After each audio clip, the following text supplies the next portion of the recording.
Tous, c'est Miestra, donc avec plein de cartons, comme vous voyez, on est en plein déneigement, donc j'ai pas trop le temps de faire tout ce que je voudrais en termes de vidéo.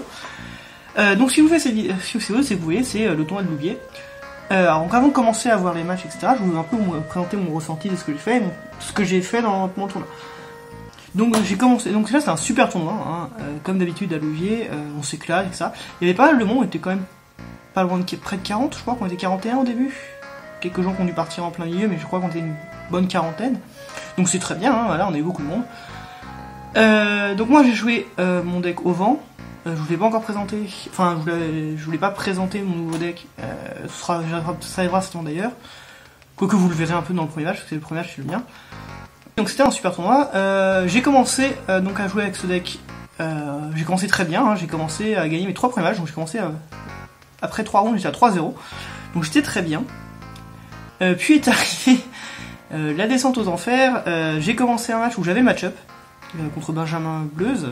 Il jouait un deck Glace-Feu. J'avais le match-up, hein, très clairement. J'avais très clairement le match-up. Mais j'ai brick comme un gros porc. J'ai pioché quasiment aucun soutien. J'ai pioché que du vent alors que j'avais dans le dos. Enfin, c'était n'importe quoi. Donc j'ai perdu. Bon, ça arrive, hein, c'est pas grave. Puis on arrive ensuite à 2 autres matchs où là, le match-up, je n'avais plus beaucoup. Et donc j'ai perdu mes 3 autres matchs, donc j'ai fini sur 3-3, c'est un peu décevant. J'étais un peu déçu quand même, parce que bon bah on part de 3-0, on se dit ah le top 8 c'est faisable, il est prenable, et au final pas du tout. Donc c'est dommage, mais je m'en fous, moi de toute façon le principe c'est de s'amuser. Le principe c'est de s'amuser de toute façon. Et je me suis beaucoup amusé. Donc pendant le top 8, moi j'ai fait un side event, j'ai pas fait de scellé, parce qu'il y avait un scellé qui était proposé, j'ai pas fait, moi je préfère faire un tournoi, enfin un petit format qui est un peu plus sympa. Ça s'appelle le Shogun, peut-être que ceux qui jouent à Magic doivent peut-être le connaître. Je vous fais peut-être une présentation sur le format, parce que c'est vachement cool à faire. Je suis encore en train de, comme je suis l'adapte pour FF, j'ai encore du mal à trouver quelques règles pour Shogun. Je suis encore en train de travailler dessus. Donc voilà, donc très bon tournoi, c'était vraiment super sympa. On n'a pas eu beaucoup de matchs, vous verrez pas beaucoup de matchs sur cette vidéo, parce que comme il y avait beaucoup de monde, donc ça veut dire qu'on avait une round supplémentaire, donc il fallait qu'on fasse le tournoi dans les mêmes horaires, avec une round en plus. Donc on est allé très vite, donc j'ai pas pu m'occuper de lancer tous les matchs parce que je participais, donc j'avais mes matchs à faire, et 30 minutes ça peut être court. Donc je me suis pas vraiment occupé de ça, et j'ai remarqué qu'on a oublié de lancer pas mal de vidéos. Donc vous aurez quelques matchs, et vous aurez au moins la finale, c'est déjà ça, vous aurez au moins la finale de commenter en entier. Vous aurez pas d'autres matchs du top, malheureusement, je suis désolé, et je crois que vous aurez 3 ou 4 matchs, je vais vérifier, 3 ou 4 matchs des rounds. Bon, c'est pas très grave, vous allez voir au moins quelques decks, quelques matchs sympas. Le but c'est de voir les matchs, hein, pas besoin de voir tous les matchs non plus, pour se rendre compte du niveau qu'il y avait. Et dommage parce qu'on voit pas la bonne ambiance qu'il y avait, ce que ce sera commenté par moi. J'essaierai pour les prochains tournois de faire des vidéos sur l'ambiance, parce que c'est un peu ça qui manque, je trouve, sur ces vidéos.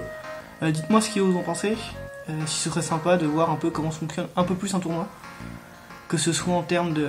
pas qu'en termes de match en fait, qu'en termes de comment ça se prépare, comment les gens discutent entre eux, etc. Peut-être même faire quelques interviews de joueurs, on verra, pourquoi pas. Donc voilà, donc je vais pas vous déranger plus longtemps, on va pouvoir partir tout de suite sur les matchs.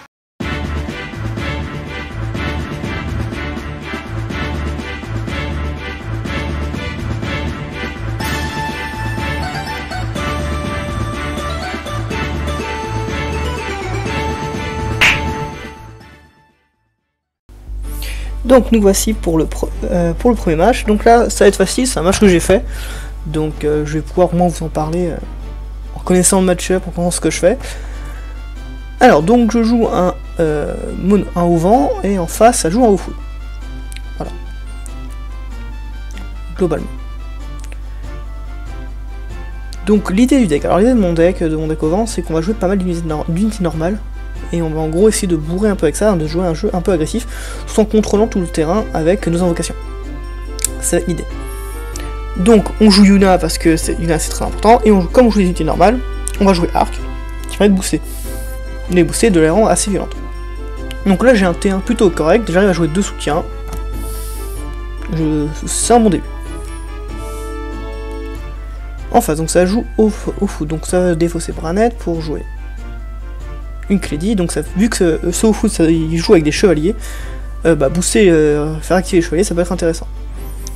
Pour 2, jouer archer, bon, on se met très bien, on pose 3 soutiens, il n'y a pas de menace en face, donc on a plus de soutien que lui, on est bien, on n'a pas à se plaindre.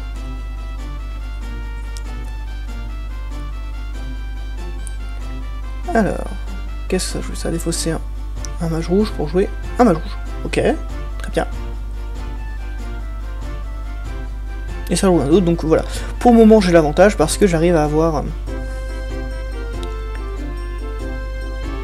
l'ascendance, que j'ai plus de soutien, et du coup, je peux jouer plus facilement mes cartes. Donc là, j'arrive à jouer Jidan. Je ne peux pas le cibler par les compétences, c'est très bien. S'il veut le gérer, il va devoir gérer avec une invocation.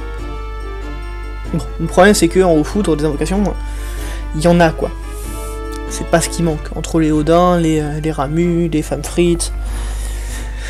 Jidan, il n'aime pas ça. Mais bon, si je peux commencer à faire cracher des invocations à ce moment-là, c'est un bon plan. Donc c'est pour ça qu'on l'a joué. Donc ça défausse une carte. Pour 3, ça joue Reign. Ok. Donc Reign Casimir, on est tous à 7000.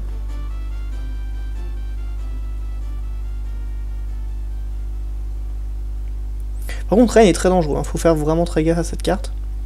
Parce que quand elle va pouvoir attaquer, elle va faire mal.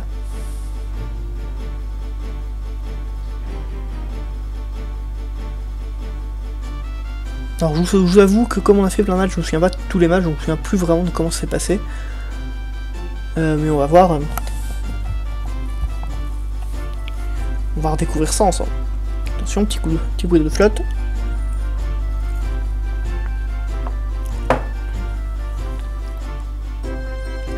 Et pour 2, ça joue en érudit. Ok, donc toujours à 3 soutiens en avant. Tous les 2 7000, bon. J'ai pioché mes 3 arcs, cela dit.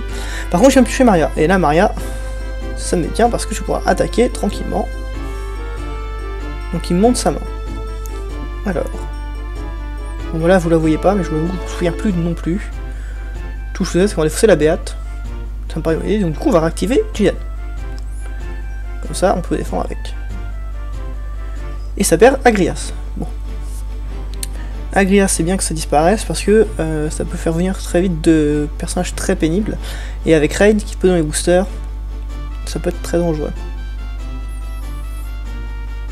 Donc c'est plutôt bien que Agrias ait disparu. Voilà.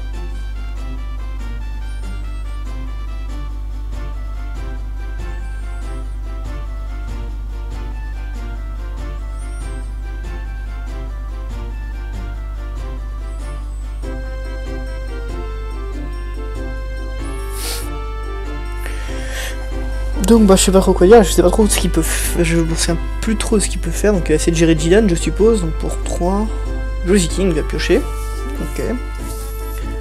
Je suppose son outil c'est de gérer Jidan, non, parce que c'est compliqué. Sinon ça va être compliqué pour lui, il va risquer de se faire gérer ses avants avant même qu'il puisse arriver sur le terrain. Donc je suppose que je vais me manger un Ramu qui va me faire 7000 de force plus le Reign, enfin... Je suppose que c'est comme ça que ça va se passer. Donc pour 4... Un Ramu, bah c'est ça. Du coup je me mange un Ramu, donc je perds 7000 de force. Vu que j'ai Maria, je ne meurs pas sur le coup. Mais quand Reign va attaquer, bah, il va faire 2000 de force à tout le monde. Donc Jidan il meurt. Et je perds un Diablo. Donc c'est à dire que j'ai un Diablo dans la zone, un autre Diablo qui terre. Il ne reste plus qu'un seul Diablo, c'est compliqué. Diablo c'est une carte dont j'ai besoin.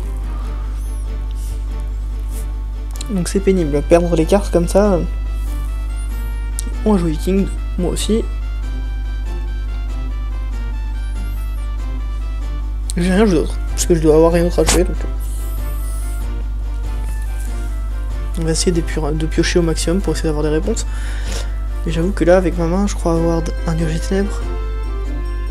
Ouais, je vais avoir des cartes qui sont un peu chères. J'ai une Pain aussi, mais j'ai pas envie de jouer Pain sans le combo... Jouer sans Yuna, Pain, ça me dérange pas trop, mais jouer Pain sans Riku... J'aime pas trop ça, donc je la joue pas. Parce que ça me ferait un Viking qui serait plus fort. Mais Viking me ferait piocher quand je... Ok, donc ça joue les signes.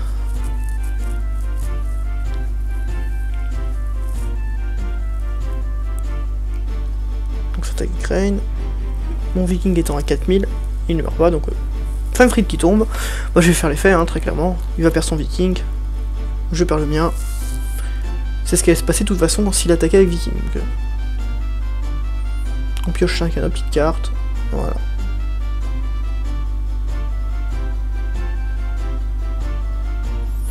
Donc là, Estinien plus Reign, ça va être un problème. Hein. Va falloir gérer les deux très vite.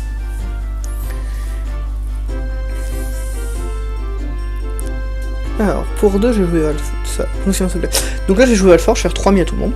Et comme j'ai une nuage, j'active mes backups. Voilà. Et ensuite, voilà pourquoi je vous ai dit que Diablo c'est important. On va défausser une carte. Et on va jouer donc Diablo. Je vais faire que Reign n'a plus que 1000 de force. Et je vais détruire le Reign. Donc là, ce que vous allez voir, c'est qu'on a dû... il y a eu un petit... on s'est pas compris, c'est qu'en fait... Là, au niveau des règles, c'est que j'ai fait 3000 points de dégâts à Reign. Donc il s'est pris 3000 points de dégâts. Donc c'est-à-dire qu'il lui restait... Sur cette mise, c'est-à-dire qu'il avait 4000 points de dégâts à faire. Comme je l'ai fait venir à 1000 de force, il a quand même pris les 3000 points de dégâts. Donc, vu qu'il a pris plus de points de dégâts que sa force, Reign meurt. Et c'est comme ça que c'était prévu. Comme ça, je gérais les deux avant. Mais là, il y a du coup, il y a une petite incompréhension. Il comprend pas parce que oui, lui, on a l'habitude de faire ça et de jouer Valfort après. Mais comme j'ai joué Valfort au début parce qu'il a activé mes backups et que je ne vais pas gaspiller trop de cartes. Donc voilà, donc on a fait appel à un judge. Hein. Ça vous montre aussi que les arbitres sont là pour ça. Ils sont là si jamais il y a une incompréhension, plutôt que de faire confiance, aveugle, ou même s'il peut y avoir des erreurs, on appelle un juge, un arbitre, et il va nous égayer. Donc là on remet en place la position. Donc fait bien un Valfort, 3000 de dégâts à tout le monde. Je réactive mes backups. Puis je joue Diablo, et donc comme je l'ai détruit, Estinien, vu que c'est un coup 5 ou plus, Reign n'a plus que 1000 de force, il a pris 3000 points de dégâts, donc il meurt. Voilà.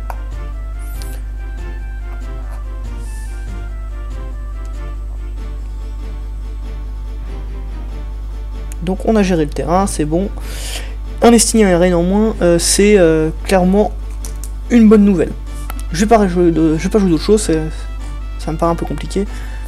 J'ai gaspillé pas mal de ressources déjà. On va essayer de perdre le tempo. J'ai 4 soutiens, il en a 3.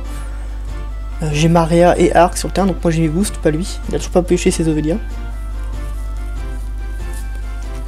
Donc pour moi je suis bien. Je suis très clairement bien. J'ai un point de dégâts de plus, mais...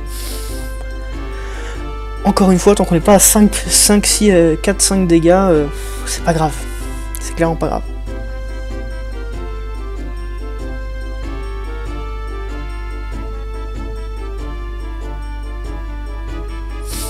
Alors, qu'est-ce que ça va jouer? On peut jouer Layla pour jouer Viking pour remettre du CA, ça peut jouer les avants et leur donner booster avec mage rouge. Ça peut, en fait, finalement, ça a pas mal de place, c'est assez agressif. Donc pour 4, il va jouer Steiner, d'accord. Donc il ne pioche pas vu qu'il n'a pas pris assez de dégâts. Et c'est bien ça, il fait l'effet de mage rouge. Par contre, on le met pas dans la brise.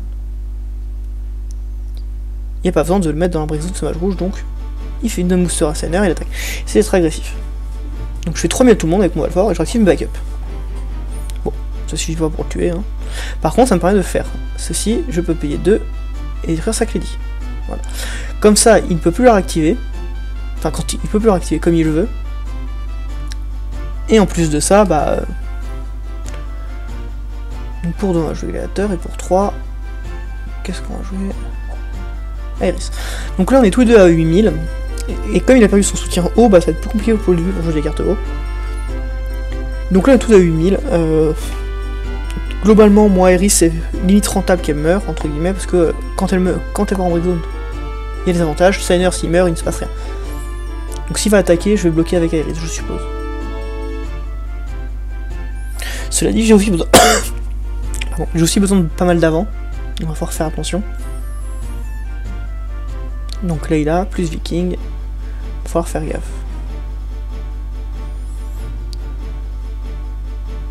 Hop.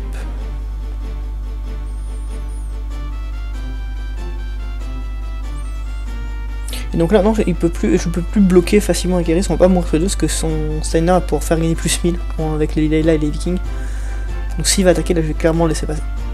Sauf si j'ai moyen de le détruire en main, mais ça m'étonnerait.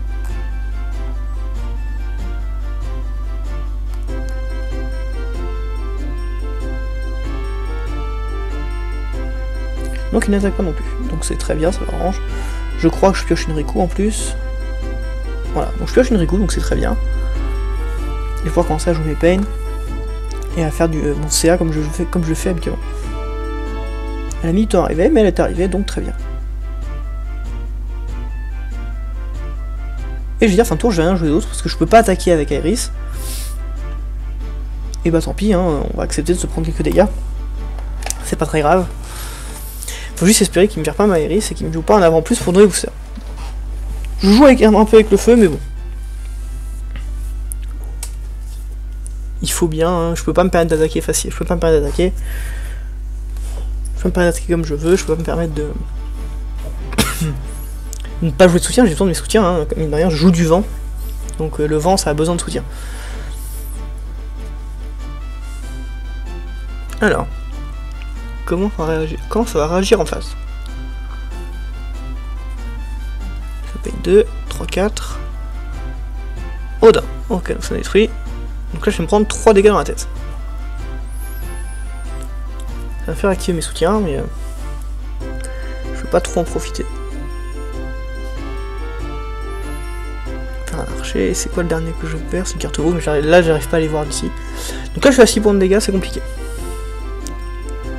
Donc, on va payer 3, on va jouer Pain, voilà. Là on peut commencer à mettre des armes. Donc là j'ai une Pain à 8000, donc c'est dangereux pour lui. Il peut plus attaquer avec ses avants comme il ferait normalement. Donc là maintenant que c'est bon, maintenant que j'ai mes 5 soutiens et j'ai Riku Pain, Riku Yuna, je peux jouer mes Pain facilement. Il faut commencer à y aller, à y poser. Donc on va jouer Y'Shtela, parce que je ne veux pas me prendre des nuages GTM bien trop violents. On va défausser Steiner. Pour jouer Jidan, très bien. On va payer 2, on va faire un Valfort, on va détruire là il a plus Viking. Il va peut-être piocher, mais moi j'en kiffe mes 5 backups. Ce qui va me permettre de jouer d'autres cartes. Et pour 5, on va jouer Nuage Ténèbres, qui fait perdre du 1000 de force à Steiner. Voilà, donc en un tour, j'ai réussi à poser 4 avant et à gérer tout son terrain en un tour. Voilà pourquoi je vous dis 5 soutiens, j'en ai besoin, c'est important. Voilà. Donc là je suis bien, parce que mine de rien, bah, j'ai refait mon board. Par contre, je ne peux pas me permettre d'être ultra aggro, parce que je suis à 6 dégâts et qu'il y a toujours un au foudre en face, donc qui peut mes boosters, enfin, ça peut très vite être la merde. Donc on fait super gaffe. Il va falloir faire très attention.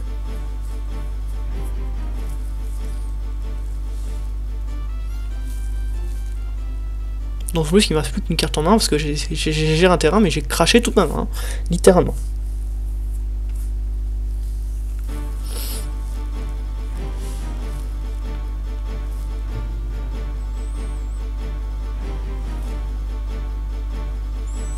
Alors peut-être que j'aurais plutôt posé Steiner plutôt que Jidan, parce que j'aurais pioché une carte en plus, et j'aurais un avant un poil plus fort, mais Jidan me permet d'éviter les avants en face, et de les gérer avant même qu'ils arrivent. Parce que même si par rapport à mon ancien deck au vent, j'ai moins ce souci d'avant pas trop fort, j'ai quand même pas des monstres de puissance quoi. C'est toujours des 8000 quoi. 8000, bon, je sais qu'à 9000, c'est très bien, mais c'est pas non plus... J'ai pas les monstres de puissance quoi, faut faire gaffe.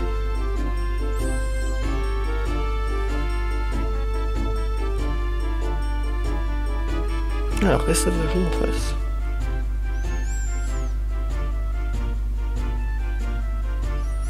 Donc c'est bien déjà pour un premier match, c'est un match qui est assez tendu, donc c'est plutôt cool.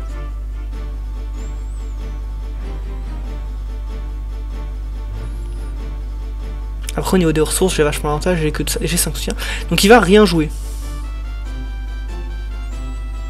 D'accord. Ça je m'en souvenais plus ça. Il va attaquer avec Pain. On va attaquer avec Jidan. Alors, avant de prendre les dégâts, oui, il voulait se prendre les dégâts tout de suite, mais d'abord il faut que je regarde sa main et... Au fait il faut ça raid. Voilà, donc un raid en moins, c'est très bien. Donc on réactive Jidan, c'est nickel. Comme ça on a notre bloqueur. Et là, pas de bol, bim, Odin 7. Et là c'est la merde. Du coup parce que j'ai plus de bloqueur. J'ai plus de bloqueur et qu'il a toujours son truc qui donne booster. Donc là, on n'hésite pas, on va rechercher un viking et on met sur le terrain. J'ai besoin d'un bloqueur, absolument. C'est ultra important. Et là je pioche Layla. C'est typiquement ça. Du coup j'aurais mieux fait de faire le S de Riku, parce que je vois que j'ai une Riku en main. Le S de Riku, j'aurais pioché Layla, j'aurais fait Layla Viking et là j'aurais été bien. Mais on peut pas savoir ce qu'on pioche. Hein. C'est la vie. On sait pas toujours ce qu'on pioche. Je l'aurais su, je l'aurais fait comme ça. Maintenant tant pis. Hein. Il n'y a plus qu'à voir comment ça se finit. Mais là très clairement j'étais dans une position qui était très bien avec Jinan qui était bien en bloqueur. Et du coup je le suis plus du tout. Genre plus du tout. Parce que là un viking ça se gère en 2 secondes. Mine de rien, par contre mon viking est à 4000 de force. Donc il se mange pas tous les petits pings à la con. Genre il se mange pas les rudis. Et je meurs pas sur les rudis.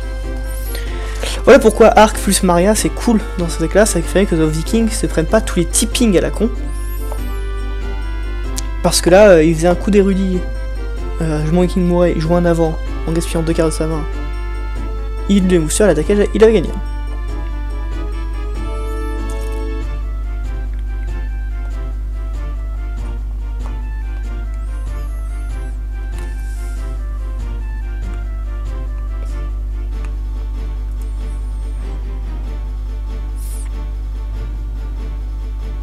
Alors, là ça réfléchit en face parce que il le voit hein, qu'il y a une opportunité pour gagner.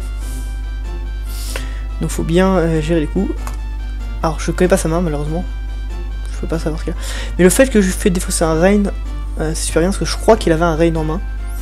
Donc je crois qu'il attendait le moment où il pouvait faire Rain plus Rain Booster, il attaquait et gagnait. Ça c'est. Là par contre ce que je dis c'est vraiment de mémoire, parce que je me souviens vraiment plus de sa main à ce moment-là. Alors cette fois son érudit et un Infiltrate. 5.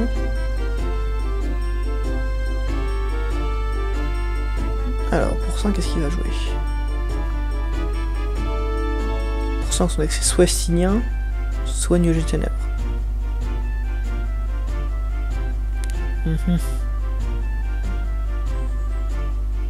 Si c'est un Nuage des Ténèbres c'est chiant parce qu'il peut poser Nuage des Ténèbres et faire lui donner booster. Mais ça suffira quand même pas à le tuer. Il a tué mon viking, donc on sait jamais.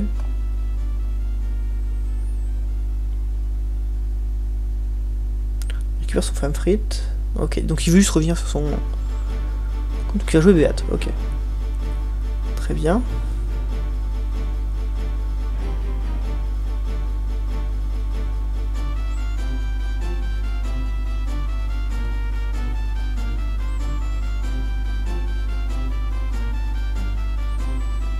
Alors qu'est-ce qu'il va faire avec Beat?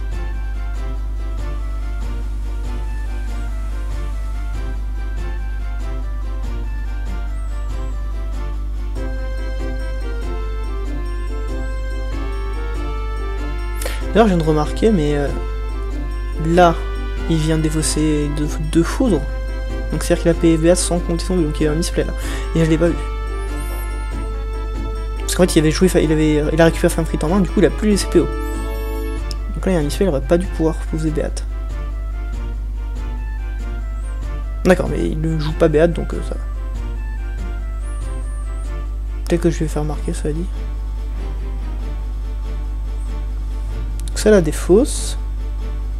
Ça joue Nuage System, donc ça perd 2000 de force. Truc. Je vais la nuit direct, je prends pas le risque. Je prends clairement pas le risque. Parce que même si ça suffit pas à tuer Viking, faut faire super gaffe.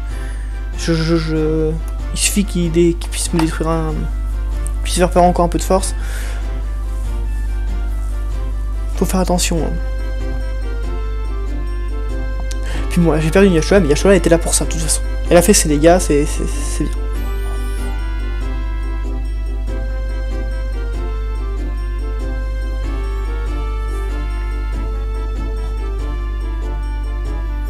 Des faux sodas. Non, ça fait des fausses pas non plus.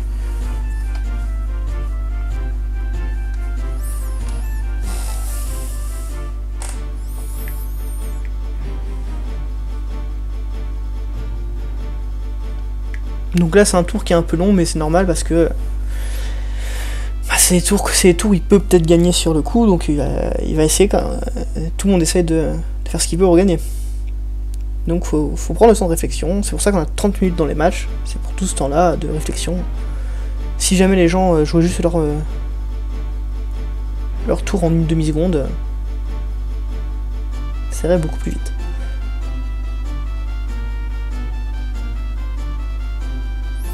Mais là, très clairement, cet Odin, il m'a mis très mal, hein. Il m'a mis vraiment très mal, cet Odin.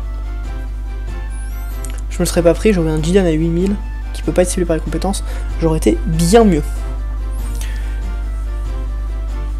Et je pense que j'aurais quand même rejoué le Viking, histoire d'être tranquille, mais juste le Viking qui est trop faible, c'est... Donc là, ça va discuter. Je me vois faire des gestes. Je sais plus de quoi on discutait par contre, je peux pas vous le dire.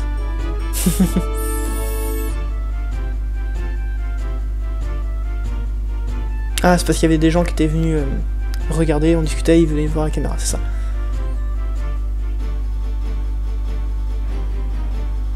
Donc je vais faire il veut annuler son tour, donc je vais faire le S de Riku comme avant. Je veux piocher ma carte en plus. Donc je vais faire du Layla, c'est très bien. Et je sais même pas eu ce que j'ai pioché. Layla et... je vais pas voir ce que l'autre. Bismarck. Ça c'est Bismarck.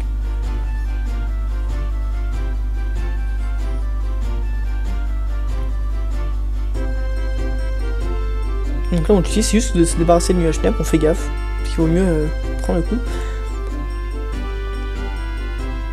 Alors je disais qu'il faut que c'est un aviateur. Je vais aller là. J'ai pas de viking dans Break Zone, donc bah on n'utilise pas. Ensuite pour 1, on va jouer Bismarck. On va perdre la moitié de la force à Nuage-Ténèbres, donc elle est à 4000 de force. Et il suffit juste d'attaquer avec Nuage-Ténèbres pour faire perdre 4000 de force. Et à partir de là, normalement c'est fini parce que je pense pas qu'il puisse me gérer Pain, Viking et Nuage-Ténèbres dans le même temps. Et voilà, et du coup on tue avec Viking. Et c'est fini. Bah, c'était un match très tendu mais qui était très sympa à voir. Donc voilà, donc c'est le premier match. On va pouvoir passer au match suivant. Alors, nous voilà pour le deuxième match. Donc là, par contre, à partir de là, ces matchs-là, je ne les ai pas vus et je les découvre en même temps que vous là. Donc, je crois que j'ai juste regardé les articles de ce qu'ils jouaient. Donc, ça joue monoterre, en face, ça joue monoglace. Donc, le joueur qui a le tapis magique joue monoterre. Le joueur qui a le tapis abyss, je sais même pas ce que c'est, va jouer monoglace. Donc très clairement, hein, si je devais parier, je mettrais le joueur de monoterre devant. Pourquoi? Bah parce que monoterre contre monoglace, c'est bon match-up, hein, très clairement. Après, je sais pas du tout quels sont les gameplays, je sais pas du tout. On va voir, on va découvrir ça ensemble. Mais j'espère que ce sera un beau match. Je pense que oui. On a eu beaucoup de beaux matchs sur le tournoi. Donc ça mulligan pour le monoglace. Et ça a l'air de garder pour le monoterre. Encore un petit coup de flotte, attention. Je sais pas si ça fait du bruit, mais je préfère prévenir au cas où.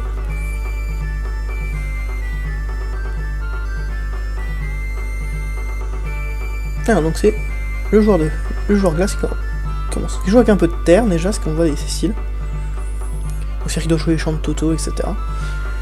Donc Mog, ça va tuto la Serra. Ok, donc déjà ça joue glace avec un peu de défausse. Ça joue un glace défausse. Ok. Déjà pour faire un T1 pour jouer Mog, c'est pas non plus ce qu'il y a de plus ouf. Bon, c'est pas le pire starter du monde, hein. Mais c'est pas le meilleur.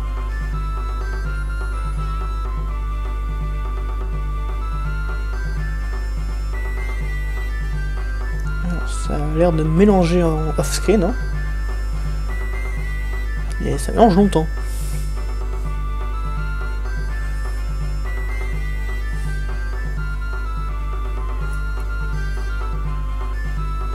Et ensuite ça défausse flanc pour jouer le Seed de Wolf, qui permet de retuto les monstres, donc flanc qui permet de faire la défense. C'est bien parce qu'on revoit ce combo qui était arrivé à l'Opus 4 au moment où les monstres sont sortis. Et c'est toujours un bon combo. Donc terre, ça joue cette Jessie là, d'accord, donc les clouds et les barrettes tout un moins à jouer. Donc ça va être un jeu FF7, je pense. Et le chevalier noir au plus 8. D'accord, donc ça joue aussi un peu de dégâts. Parce que pour rappel, le chevalier noir au plus 8, il fait gagner plus 1000 de force par dégâts qu'on a reçu. Pour 2, ça joue Noctis, donc ça veut tuto. Et bah il a la chance, il peut tuto en F15. Et bah, ça commence super agressivement de ce côté-là. Donc ça joue FF7, FF15. Intéressant. C'est intéressant.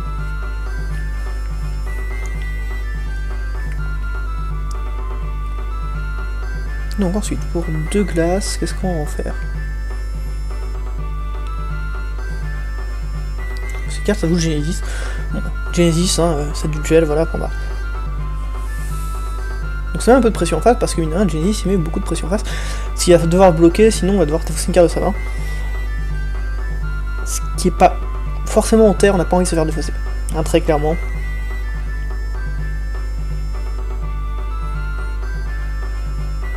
Alors, pour 2, pour 4, donc c'est le 6, j'en ai plus besoin. Ça va tuto en inventaire. Ok. J'ai oublié le nom de cette carte, mais voilà, c'est ce qu'il va chercher en inventaire. Donc il doit savoir qu'il va se défausser, donc il préfère piocher les cartes. Donc Gladiolus. Ah, c'est peut-être jouer Gladiolus contre un Noctis. Très bien.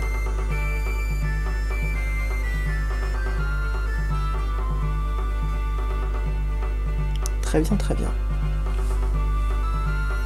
Et ça joue évidemment, comme ça, hop, Genesis ne peut pas attaquer à moins de gérer Gladiolus. Ça défonce de Prompto, donc c'est bien hein. FF7 plus FF15. C'est un deck que je connaissais pas.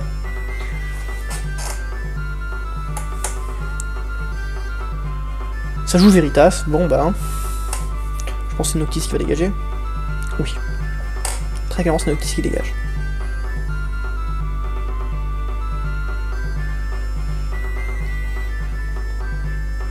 Donc Veritas, une carte qui est extrêmement forte. Hein. Il n'y a rien à dire. C'est très très fort, ça gère à peu près tout ce qu'il faut. Si ça se fait gérer, ça gère en face, enfin c'est vraiment très fort. Alors pour 2. T'as rejoint un autre chevalier noir, ça va finir fin de tour. Ok.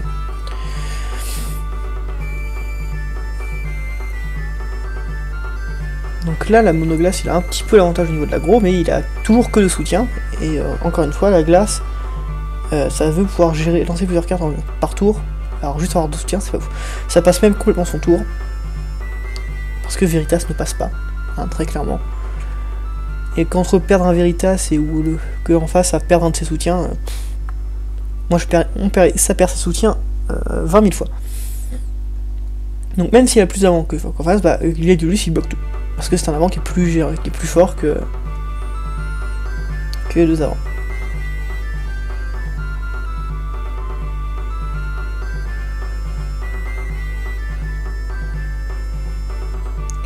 Donc pour 4... Ça joue la nouvelle Tifa. Ok. Pour 2, on joue Claude et on fait 7000. Parce que Claude nous coupe un moins joué grâce à Jessie. Ah, c'est bien, avec ce deck monotaire, on voit des cartes qu'on voit pas l'habitude de voir. Donc c'est bien. Et ça attaque avec Gladiolus. On va prendre le dégât. C'est un Sephiroth qui tombe. C'est pas de chance, hein.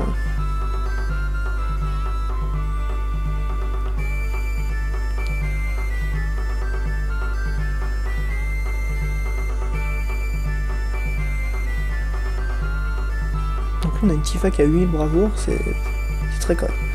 Ça joue là, donc ça a besoin de soutien, normal. Mais là, côté monoglace, on est pas bien. Hein. Là, il y a le board qui commence à se mettre. Alors, c'est certes là un Veritas, mais c'est pas non plus le. Ça, il va falloir mettre plus. Hein.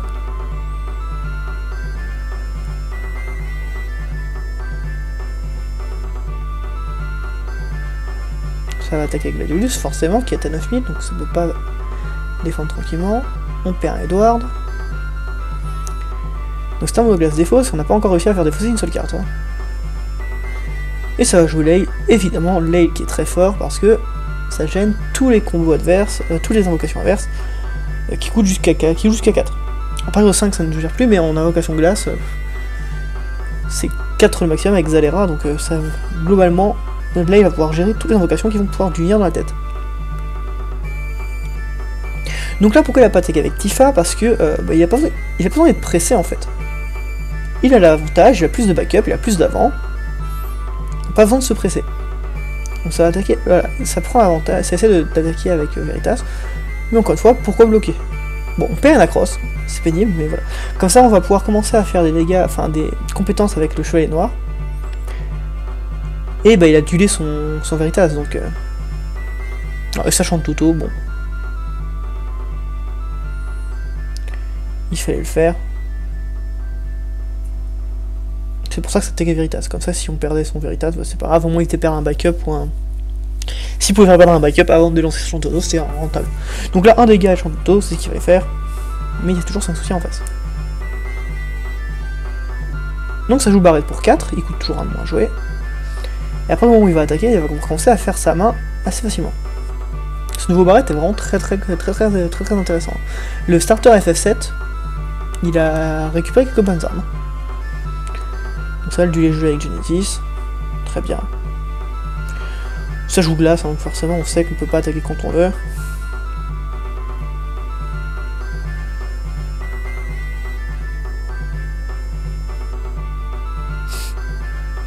Donc c'est ça qui est bien aussi avec ce nouveau Barrette, c'est que du coup comme on va pouvoir tutoriser un peu ce qu'on veut, et ben en fait on n'a plus besoin de prendre la Jessie qui est tuto en avant FF7, et ben juste mettre la Jessie qui réduit leur coût, le coût de Barrette et des clouds, bah ça suffit en fait. Et c'est une carte qui est très forte. Hein. Mais c'est juste qu'elle avait, on souffrait avant ça souffrait la comparaison avec la Jessie qui c'est un tuto FF7. C'était compliqué. Maintenant qu'on a Barrette, qu'on a une source assez fiable pour récupérer les personnages FF7, bah... Donc ça joue le Vincent L, donc Vincent L qui ne peut pas être détruit parce qu'il n'inflige pas de dégâts. Donc tout ce qui est Zalera, etc., ça peut oublier.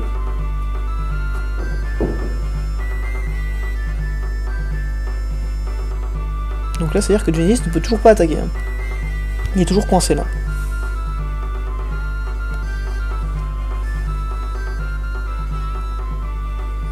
Ça joue Edward, donc ça y est, ça fait enfin défausser une carte. Ça fait enfin défausser une carte. Après, je ne sais quel tour de jeu, je crois qu'on est 5ème, je crois.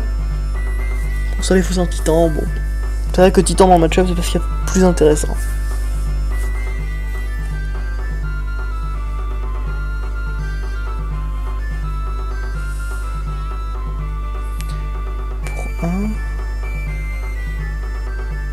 Pour 7, ça joue Sephiroth. Donc là, on veut commencer à faire défausser à fond. Donc ça fait encore redéfausser 2 cartes. Mais c'est pas grave, là vu que Barrette est sur le terrain, il va pouvoir refaire sa main assez rapidement. Sachant qu'en plus Barrette c'est 9000, donc même Sephiroth, même s'il est boosté à 9000, bah les deux meurent quoi. Mais en face on a toujours le Chevalier Noir pour booster au cas où.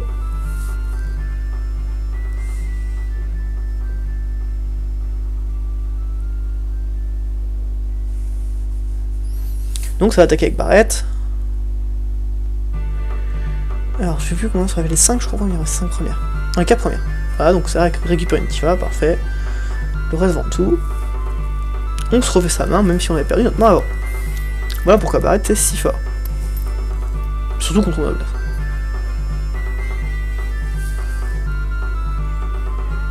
Ça bloque avec Sephiroth. Donc ça va mourir les deux qui sont de 9000. Et là je pense que c'est le Chevalier Noir qui va... Non, pour 5. Ah, on va encore plus simple, on fait un titan.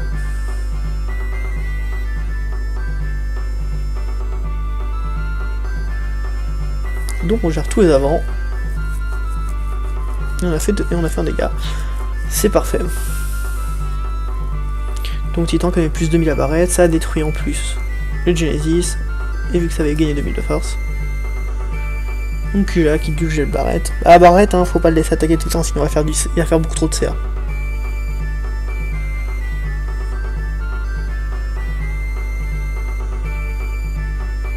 Ça aime bien avoir ses soutiens bien droits hein, du côté monotaire.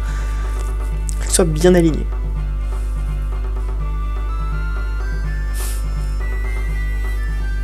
non, là ça va commencer à devenir compliqué parce que on est obligé de commencer à jouer les cartes qui sont très chères. Donc ça veut dire qu'on crache notre main du côté monoglace et on n'arrive même pas à gérer ce qu'il y a en face. On fait juste que du lait gelé. Donc ça fait juste que retarder ce qui est l'inévitable, entre guillemets. Cela dit que j'ai à 10 000. Hein. C'est un gros ton. Hein. Il va falloir pouvoir le passer, ce qui est pas forcément évident. Donc pour 3...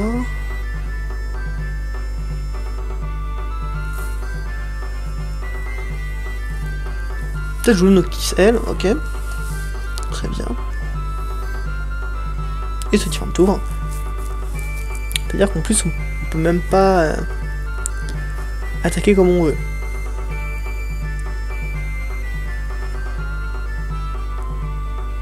C'est-à-dire en plus bloquer les attaques un peu. Bon, pas sur Kuja évidemment, parce que Kuja est vraiment trop fort, mais est-ce qu'il veut se faire d'attaquer avec Kuja? Et la question, parce que Kuja c'est un peu ce qu'on veut. Donc on va faire défausser une carte. Très bien. Ça défausse une Marlène. Bon.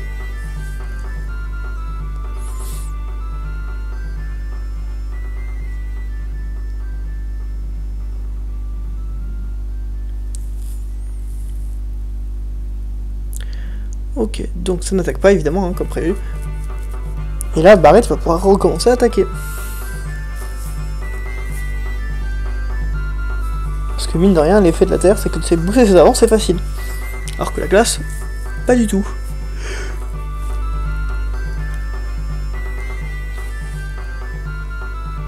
Ça attaque avec Barrett, évidemment.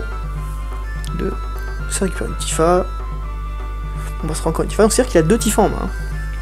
Il faut faire gaffe du coup. Parce qu'il y a le S qui peut se... Donc le S peut se... Ils peuvent se manger le S.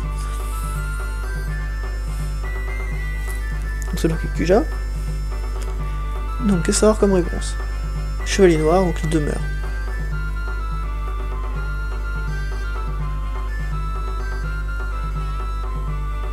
Et en plus ça fait une connerie, donc il se prend pas de dégâts. C'est bien joué, c'est bien joué. Donc après ça, il y a juste le Kuja qui meurt. Vu que Barrett ne prend plus de dégâts. Ça attaque avec Vincent, évidemment, vu qu'elle n'est qu'à 7000. Hein. Petite Serra. Et l'empereur. Alors c'est à 4 ou 5 dégâts que l'effet d'empereur s'active. C'est ça, donc ça va du lait gelé. Le Noctis. Très bien.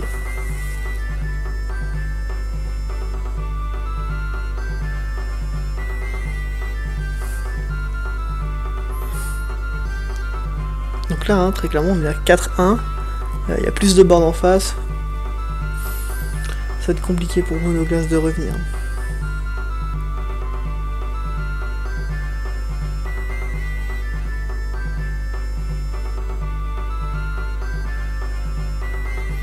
Ah, peut-être moyen, si on arrive à jouer Orphan par exemple. Là, Orphan, ça pourrait faire revenir. Là, très clairement, si c'est Orphan qui est joué, là, ça fait revenir. Donc, c'est des trucs de soutien glace. Comme Shunso a pris l'élément glace, ça vient de glace pour rejouer le Kuja. Ça va du gelé. Barrett, évidemment. Donc voilà, donc même si ça a mis, même s'il a fallu. Alors donc on a tout du gelé, donc. Oh, au final je dis rien, ça c'est bien remis. On peut mettre un point. Oui, ça met un point de dégâts, c'est bien ce que je pensais, ça attaque. Et ça fait l'effet de Barrett en plus. Ça valait pas le coup d'attaquer du coup. Il fallait pas attaquer. Ça c'est pas de chance. Parce qu'en plus ça récupère un Cloud. Donc on va pouvoir jouer Cloud pour 2, puis Tifa pour 2 là. Donc ça va détruire un avant. Et en plus de ça, ça remet 2 avant.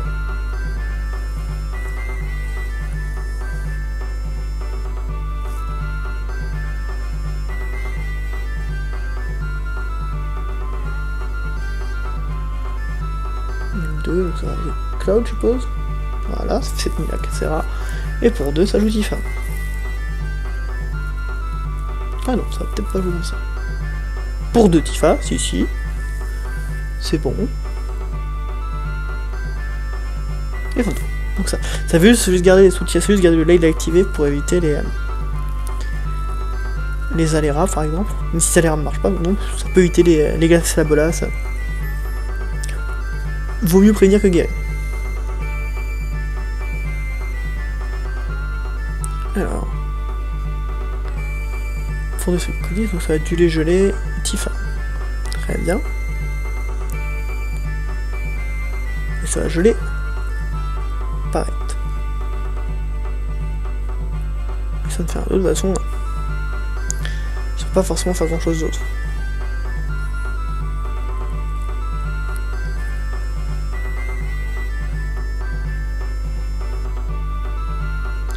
Donc, là, bah, je crois avoir vu un Yojimbo dans la main de mon notaire. Il suffirait juste de faire Yojimbo entre Barrett et Kuja, ça détruit les deux. On attaque avec les trois, on a gagné. Ça suffirait. Est-ce que c'est comme ça que ça va se jouer? Enfin, en tout cas, moi, c'est comme ça que je jouerais.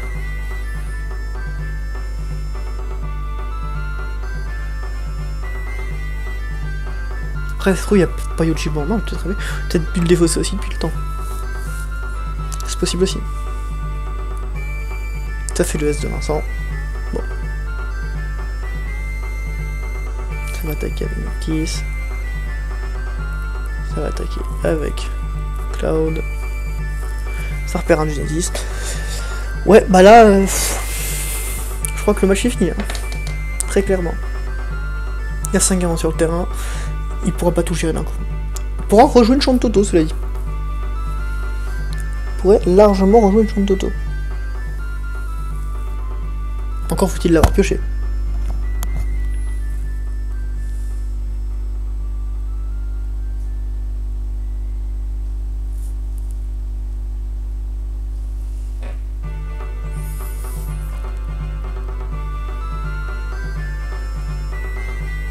Alors, est-ce que j'arriverai à voir combien il y a de chante Toto? Je pense que c'est ça qui vérifie.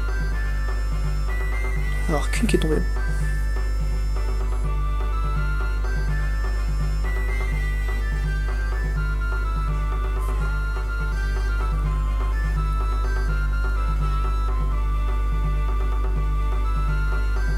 Alors, qu'est-ce que ça a joué?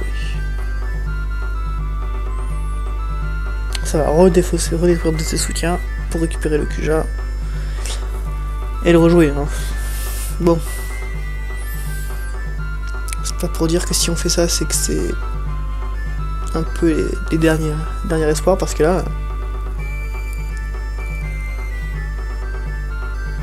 Donc le but, j'ai le Tifa.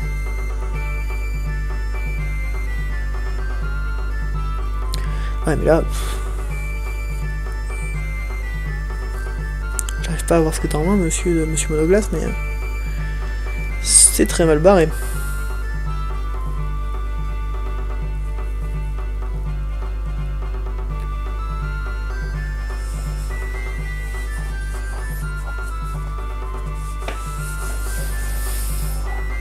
Donc ça paye 2. Princesse zombie, ouais, donc voilà, faut payer 3. Donc les fausses de cartes en main. Ça ne peut plus répondre vu que ça a plus gagne sur les cartes en main, c'est fini. Le match est fini. Parce qu'il fait attaquer avec Barrett. Il va être obligé de bloquer.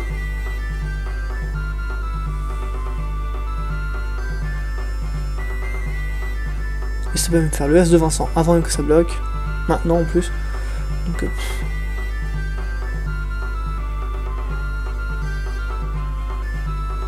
mais il va faire le S de Vincent, hein.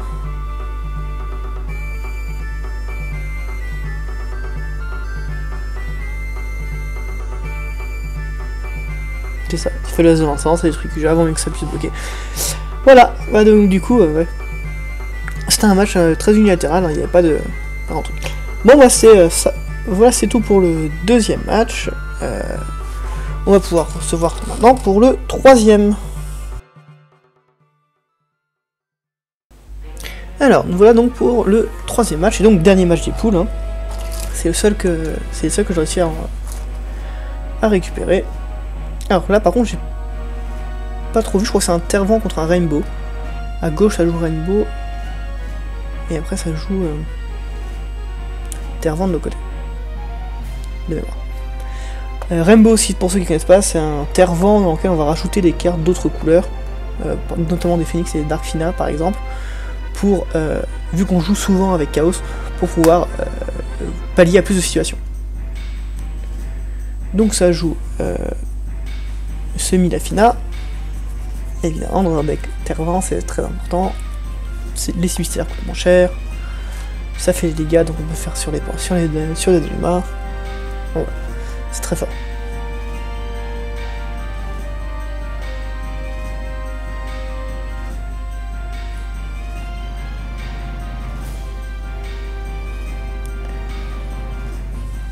Et alors, c'est Vos Mew, les trucs. Ça va jouer Minfi à T1, donc c'est comme si c'est un soutien 2, donc c'est très bien.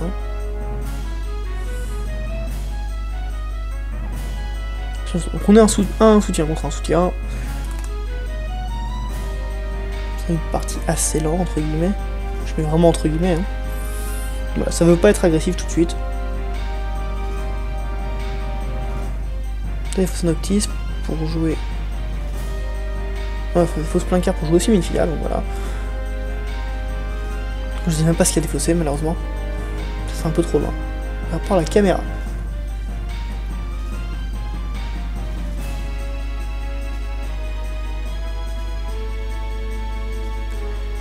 Carte, ça va jouer.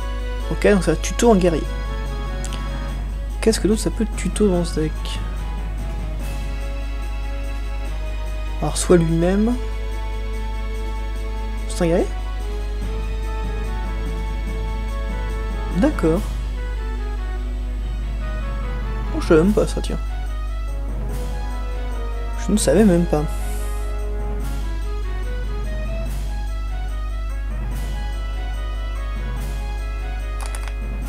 Et effectivement, c'est un guerrier, donc du coup, ouais, pas con. Pas con du tout, c'est un expert. Si on faisant rapidement, ça fait un avant, ouais, non, ça va être tuto en soutien. Là, je l'avais jamais vu ça.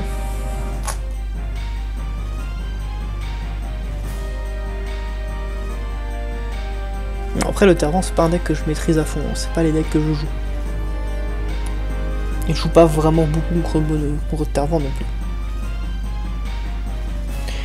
Donc là, le match-up, normalement, il devrait être assez équilibré, vu que globalement, c'est le même gameplay, entre guillemets. Alors, ça va attaquer avec ça bloque, qui va pas prendre de dégâts, Carbuncle, et en plus, ça le remet en main, parce qu'il reste à 9 de force. Alors, pour 2 Moon, ça peut faire renvoyer dans la main un personnage, on renvoie Minfi en main pour piocher une carte. Comme ça, Minfi a pour de récupérer les cartes qu'on a perdues. C'est vraiment pas con. Donc là, c'est un deck plutôt original hein, qu'on voit à droite. Hein. Donc on n'a pas trop l'habitude de voir.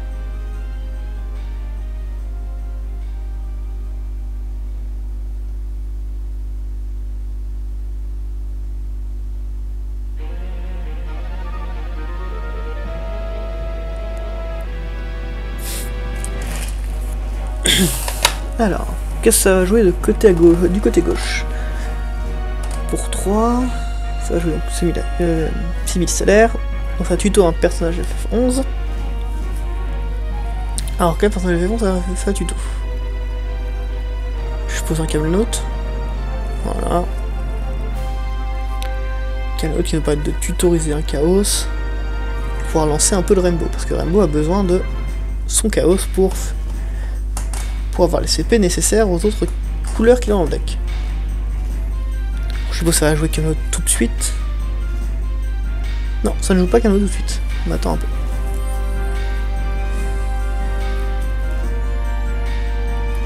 Je suppose qu'on va peut-être vouloir le jouer avec l'effet de Simistellaire. Déjà, on va attaquer, ça prend un dégât. Un fixe qui tombe.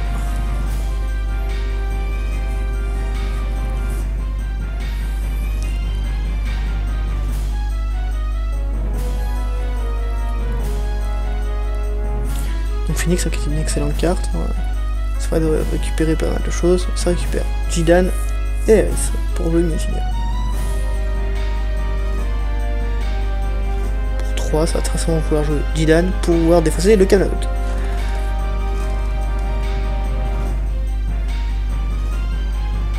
C'est ça.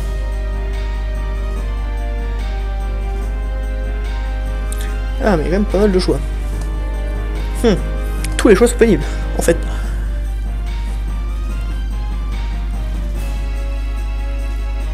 Je pense qu'on va quand même repartir sur Camelot. Ça va quand même partir sur Camelot.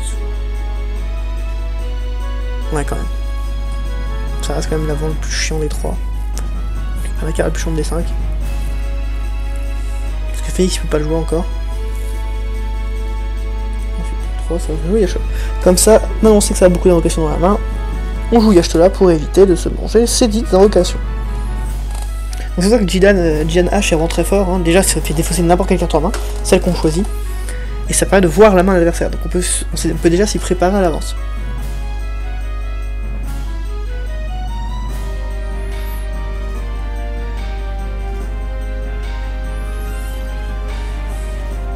Alors, qu'est-ce qui va être joué du côté gauche? Un Galdes probablement. Voilà, un Galdes. Parce que Galdes c'est un gros. C'est un gros ton et ça va faire un Gatonkir. Et Gatonkir, comme c'est les avants qui s'infligent des dégâts, ça passe sur Yashtela.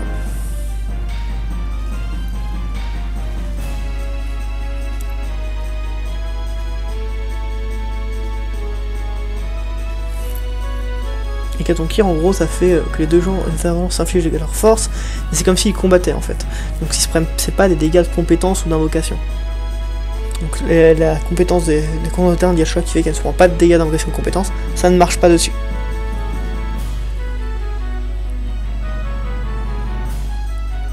Évidemment, ça veut gérer très vite Yashtela parce que d'une, c'est un avant qui reste sur le terrain qui peut te gêner, et c'est-à-dire qu'on ne pourra pas lancer toutes les invocations qu'on veut.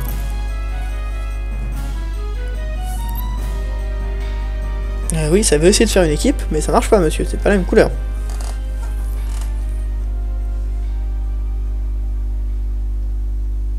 Donc pour le Pilaf, on va chercher un avant FFC. FFCC. Crystal Chronicles. Donc ça va chercher un Galdes. Très bien.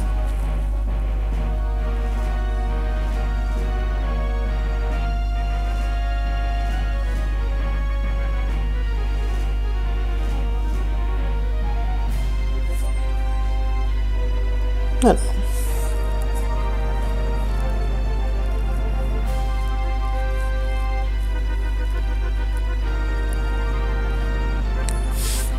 Donc là, je vous avoue que je connais pas trop les deux decks, donc je peux pas trop vous prévoir ce qui va arriver. Mais au moins c'est bien, ça fait découvrir des decks qu'on connaît pas trop.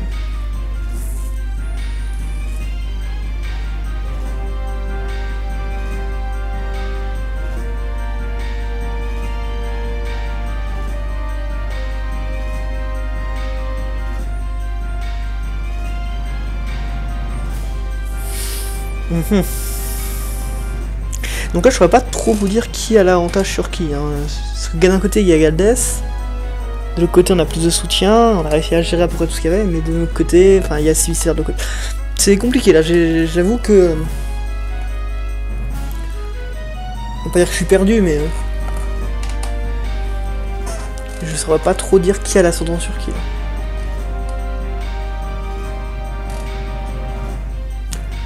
Dit comme ça, je dirais que le joueur de gauche a l'air d'être plus avantagé. Il a le tempo.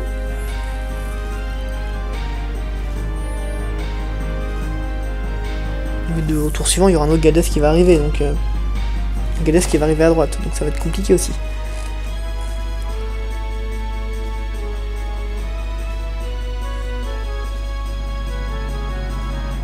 Pour 5, ça fait Diablo. Ça détruit, ça active les backups. Pour 3, Noctis. Très bien. Ça va attaquer avec Galdes. Ça prend des dégâts, c'est un carbonque qui dégage. Ok.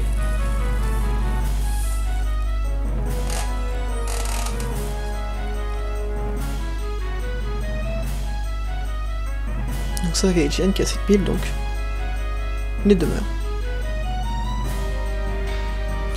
Voilà, donc un Jidan qui perd contre un Noctis, très clairement c'est rentable. Jidan, on veut qu'il meure pour pouvoir le rejouer pour lancer ses effets, donc faut en profiter.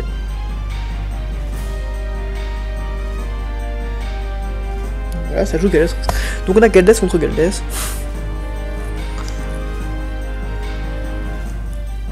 Dans tous les cas, les deux avances vont se gérer. Hein. parce qu'on peut pas faire booster un Feint, booster un Galdès, parce qu'il va perdre 5000 de force quand l'autre va mourir. Donc là on est revenu à une position statu quo. Ils sont un Galdès sur le terrain, tous les deux en dégâts, c'est juste qu'il y en a un qui a 4 soutiens.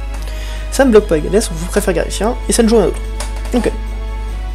Donc ça fait un Noctis en moins, c'est très bien. Enfin, un Noctis il n'aura pas sur le terrain. Ça va attaquer Galdès, qu'est-ce que ça fait comme dégâts? Un Lay qui tombe. C'est dommage, là il aurait pu être important dans ce match-up. Ça joue Sylvie Stellaire, ça tue Token-Note, encore une fois. Même pas... Ah, Majorido, Rugirido. Donc ça veut soit récupérer les invocations, soit en lancer une gratos. Ou alors ça a déjà Calme-Note en main et ça veut faire effet Sylvie Stellaire pour le jouer gratos et pouvoir lancer Majorido, Majorido. Et pour un, ça joue pas.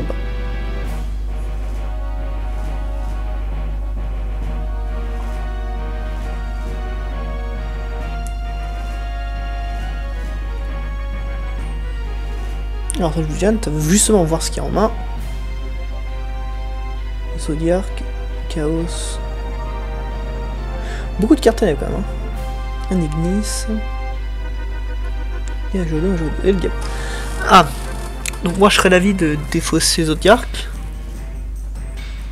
Ouais, très clairement parce que Zodiac ça a coûté 3 de moins à jouer avec, grâce à Galdès. Ça va gérer le terrain, enfin. Non, Zodiac faut pas.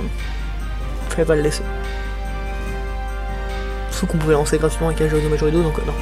Très clairement fallait pas laisser. C'est un bon choix qui a été pris.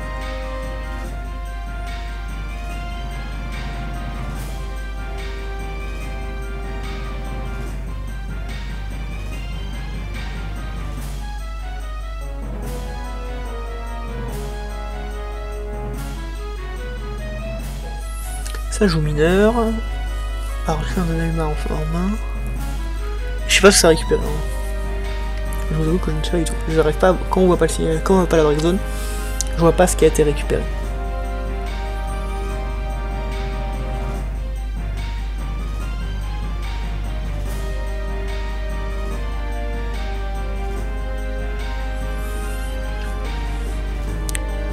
Donc ça se stave un peu des deux côtés. Hein. On a du mal à être très agressif parce qu'on joue des decks très équivalents. Donc on sait ce que l'autre peut se manger.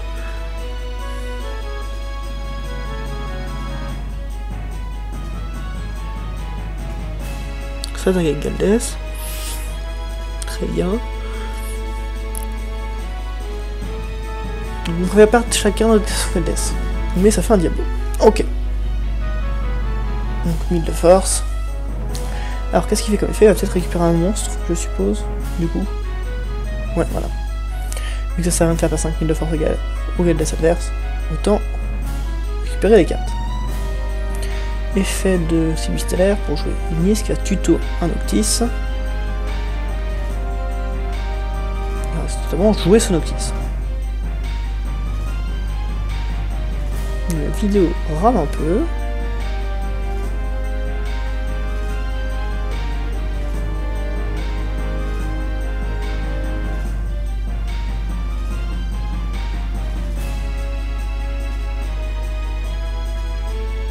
Ah non, c'est Diane. D'accord, ça veut se débarrasser quand même. On a une Darkfina, Sylvie Stellaire, Daluma et un Pampa. Le Pampa qui est récupéré. Ça défaut de Darkfina ou de Daluma, je suppose. Sylvie Stellaire n'est pas importante. Puis en plus, il y en a déjà une sur le terrain. Donc.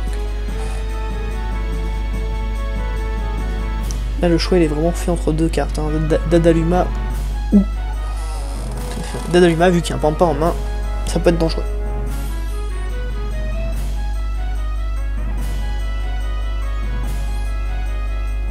Enfin, non.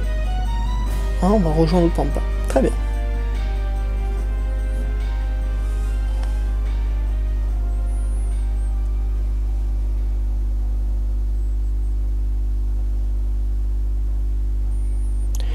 Alors. Donc c'est un match qui est assez intéressant à regarder, mais du coup, j'ai pas grand chose à dire, hein, parce que ça fait défausser, ça ça fait des fossés, ça attaque tranquillement, enfin... Il n'y a pas pour l'instant de gros plays qui sont lancés. C'est juste, ça gère mutuellement du côté de chaque côté. Et ça essaie de lancer un plan de jeu de chaque côté. Donc c'est compliqué. Alors, pour un, je le prends pas, je suppose. Même pas. Si, donc pour un bien en bas. Ok. Très bien.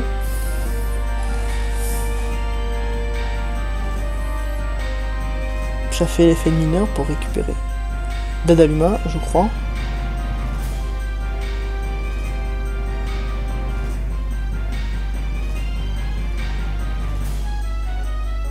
Et pour 4, on joue Dadaluma.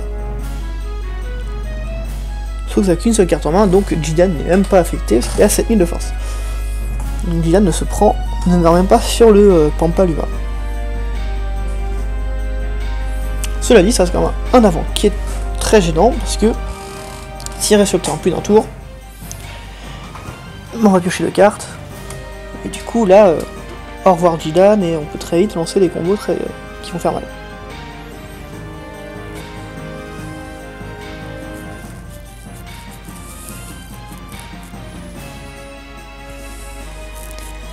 Alors, qu'est-ce que ça va jouer?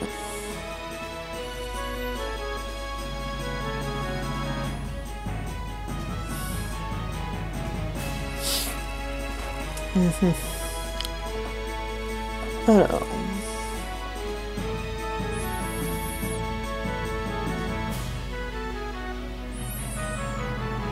Donc on joue à jeu vidéo, ma jeu vidéo. Alors, on retuto les invocations. Oui, on récupère son Zodiac. Et un Carbuncle. Très bien. Il faut pouvoir gérer Dadaluma. Et Dadaluma, un Zodiac pour gérer, c'est très bien. C'est ça qu'il y a Jidan qui a 7000 de force.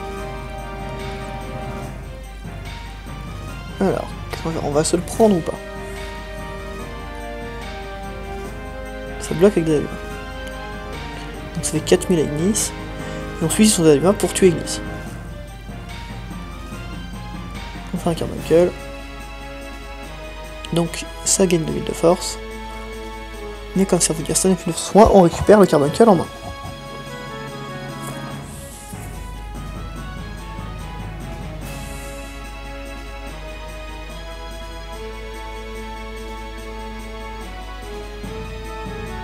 Il y a le chaos qui est tombé. Ah, le chaos est tombé à Breakzone. Ah, c'est ça, c'était le chaos qui était tombé à Breakzone depuis tout à l'heure.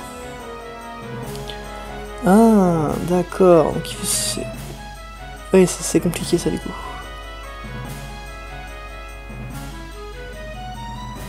Ah, c'est pour ça que on lance pas les Phoenix et tout ça, parce qu'on peut pas le lancer. Donc il y a un Dadaluma qui est tombé en damage zone. Okay. Donc là, le joueur de droite, c'est bon, il a repris l'avantage.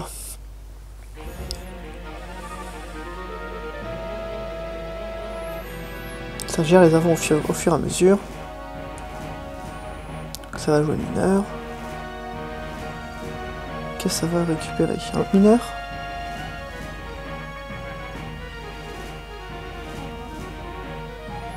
Ça va récupérer un mineur.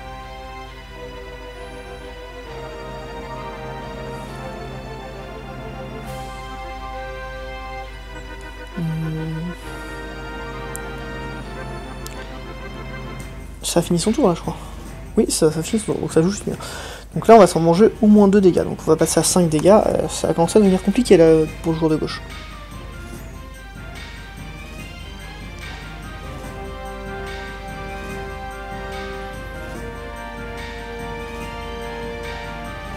Ça attaque avec Nice, le Mog qui tombe, un Octis qui tombe, en 5ème dégâts et pas en 6ème. C'est rageant. Il serait arrivé un dégât plus tard, ça aurait été très bien.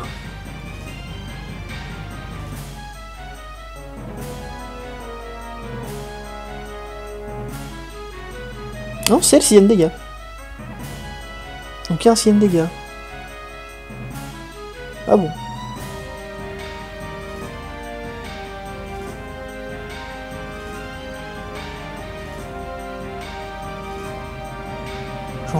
Ah non, d'accord. Au-dessus du phénix, il y en a un. Ok, donc c'est bien 6 dégâts. Donc ici, c'est bien arrivé. Ça joue câble à l'autre. Et ça, tuto en véritable ZM. Ok. Bon, ça devient compliqué, ça va devenir compliqué là.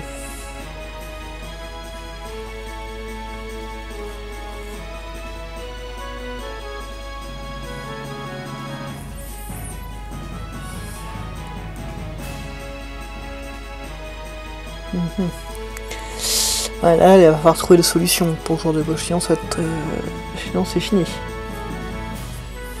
Parce qu'on a toujours le Zodiac en main. Hein. Je le rappelle, on a un inventé même sur le terrain.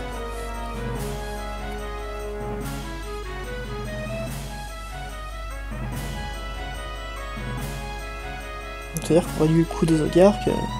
C'est-à-dire qu'on pose avant pas, là, c'est-à-dire qu'il faut gérer les deux avant tout de suite.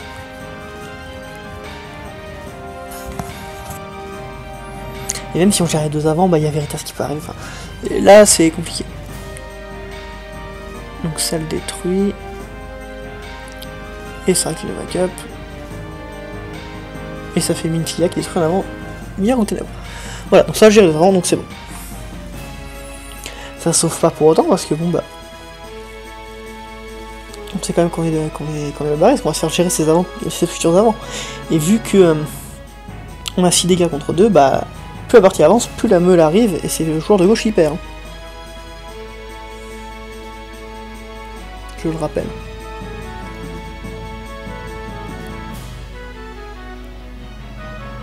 Et pour 3 gâches là. C'est une fin de tour, ok.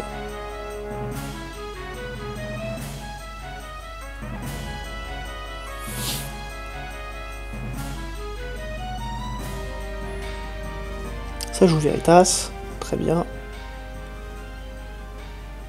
Ça, ils vont faire un Hécatonchir. Et du coup, ça va gérer le Veritas au moment où il est arrivé.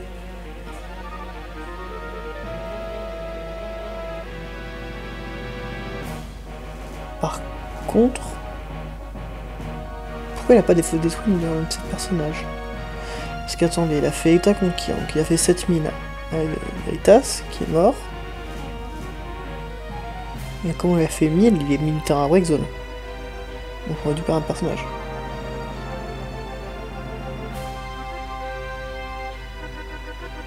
Ok, bon. J'ai dû rater quelque chose, c'est pas grave.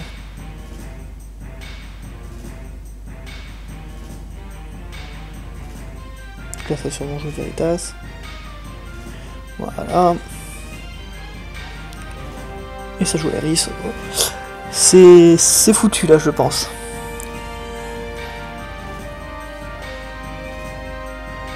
C'est foutu là. On arrive vraiment à la fin là.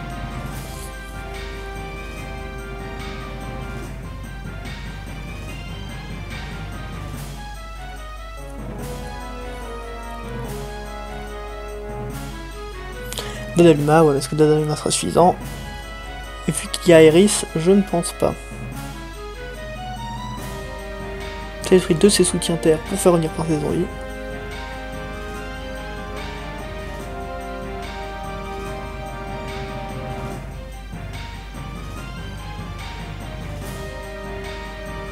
Pour 30, on joue là. On fait un Zodiac. Donc ça sert même à rien faire un tour. Hop, on prend un dégât. Et c'est fini, on a achevé. Ok, bah c'est un super intéressant à regarder. Peut-être pas le plus intéressant à commenter, mais voilà. Donc c'était le dernier des matchs de ronde, parce que j'ai pas la suite. Donc du coup on se retrouve directement pour la finale du tournoi. On se retrouve pour la finale du tournoi. Et donc nous voilà arrivés pour la finale. Donc ce sera un BO3. Donc on va pouvoir voir au moins 3 matchs sur ce qui s'est passé. Une petite poignée de main, c'est toujours sympa, c'est amical. Alors, donc le match-up ce sera du Vice King, donc glace eau contre du glace feu. Donc pas de mono-vent en finale déjà, c'est plutôt cool. Enfin plutôt cool. C'est pas que mono-vent c'est pas intéressant à regarder, c'est qu'on en voyait beaucoup. Et c'est bien de voir une finale qui change un peu. Alors.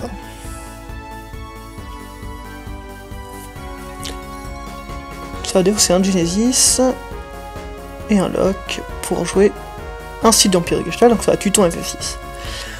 Au niveau des match-up, donc du coup je n'ai aucune idée de comment ça va pouvoir se jouer, enfin, qui a l'avantage sur l'autre.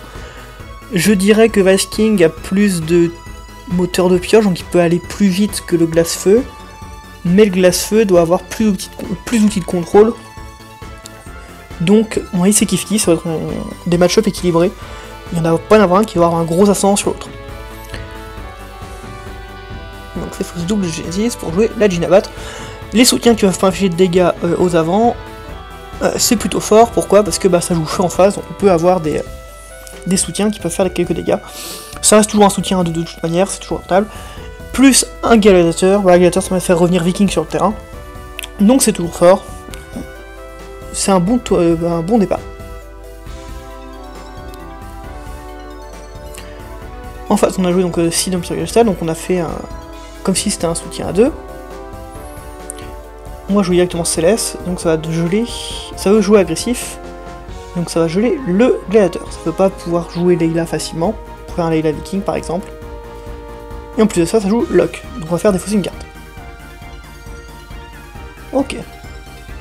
Donc ça joue très agressif d'un côté. Hein. Là on a directement un combo F6 qui est lancé, c'est violent.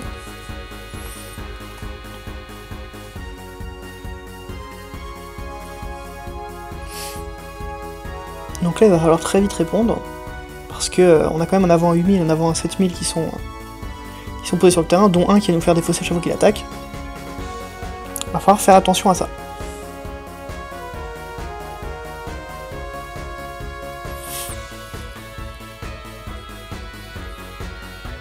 Donc là ça discute, je sais pas de quoi ça discute, mais... Pour 6, ça joue en Veritas, directement, on crache toute sa main. Ça veut gérer les avants rapidement. Donc comme ça dirige stagiaire en avant, on est toujours en avant à 8000. Voilà, c'est partout. Donc là maintenant, si Céleste attaque, il va bloquer avec Veritas. Comme ça, il va perdre son avant. L'un va perdre son avant, les deux avants vont se détruire. Mais comme Veritas a été mis du terrain à la break zone, on va perdre un soutien.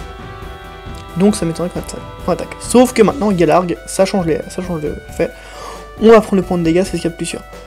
Et ça tombe sur un Famfrit, donc c'est parfait. En plus ça, on va détruire un soutien, Donc là, Famfrit qui tombe au poil, hein. C'est vraiment... c'est trop ce qui pouvait tomber de pire pour Glace-Feu. Là, c'est vraiment... Ça va jouer des veaux en plus, donc ça permet de faire revenir des cartes.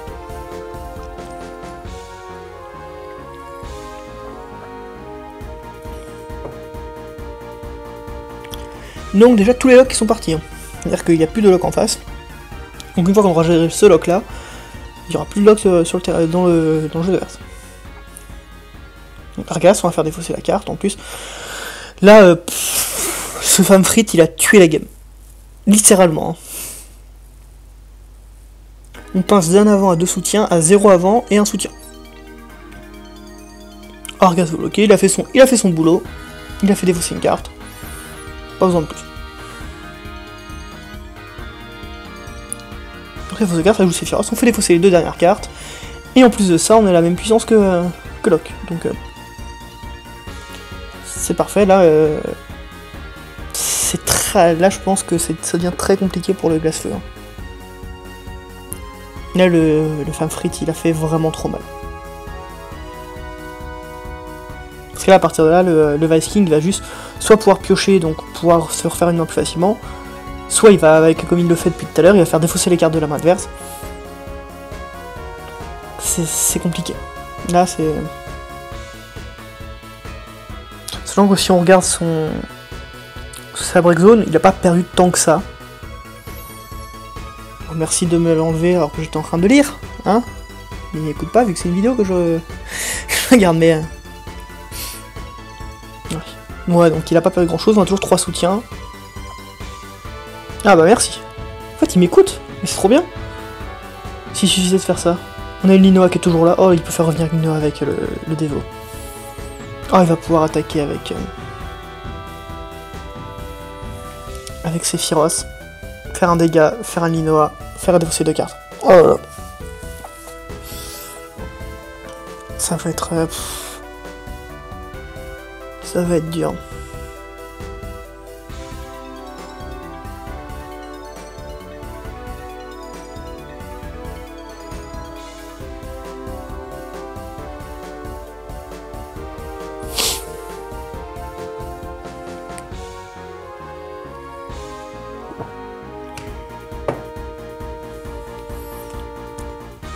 Encore une fois, le combo Lino à Sephiroth, c'est vraiment très très fort. Faire défausser 2 cartes tout en posant en avant. Donc là, comme je dis, donc ça va attaquer, ça prend un dégât. Une Céleste qui repart. Pour 2 Argas, on fait défausser une carte. Ah, donc on ne veut pas encore jouer la lead. Faire défausser une carte, ça suffit, vous me direz.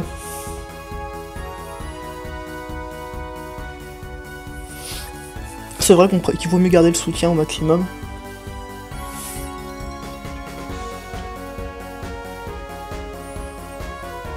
Là déjà que l'adversaire avec le glace-feu n'a pas de soutien, si en plus il n'a pas de carte en main, il pourra jamais rien jouer, il va se faire gérer sa main en permanence. Donc ça joue lui, donc ça détruit Argas, pour attaquer avec Locke, pour faire défausser une carte. Mais il n'a pas de carte en main, donc... il est tombé sur Branette, en X-Burst, donc on va chercher un viking. Et là on va défausser une carte. Ça détruit fausse le viking qu'on allait chercher. Ça on reste avec le nombre de cartes en main, c'est très bien. Ça défausse Garland. Pour 5 ça va jouer Steiner.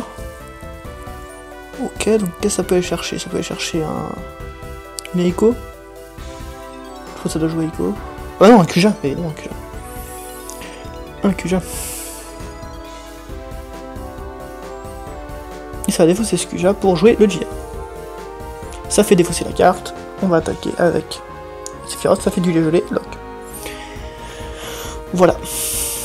Donc là, soit il bloque avec lui, soit il se prend un dégât. Ça préfère prendre son point de dégâts, je suppose. Bah même pas, parce que dès que Sephiroth va attaquer, il va pouvoir du gelé. Moi, là, je serais la feu, je bloquerais. Mais je crois qu'il n'y a pas grand-chose, il y a plus grand-chose à faire. Hein. On n'arrivera pas à gérer ce qui va se passer, ce qui va arriver sur le terrain. On va se faire du lait gelé et défausser en permanence.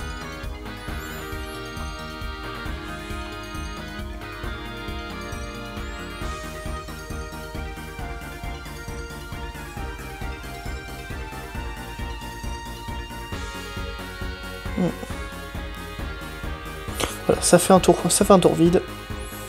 Donc on va pouvoir relancer des combos, enfin... On fait le Sephiroth, ça fait défausser 2 cartes. On attaque, on du gel de lock, on veut pas que ça revienne. Un Kuja, cela dit. Ça a du lait gelé en avant.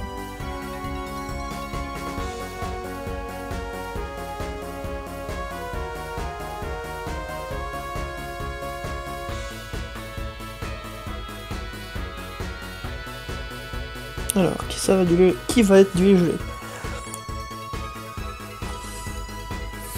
Est-ce qu'on veut que ce soit Sephiroth qui soit du lait gelé pour éviter de se reprendre des ondulés gelés en face, c'est ça.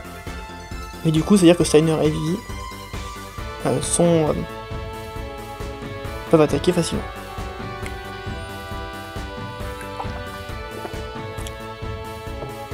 Un Bélias. Bon.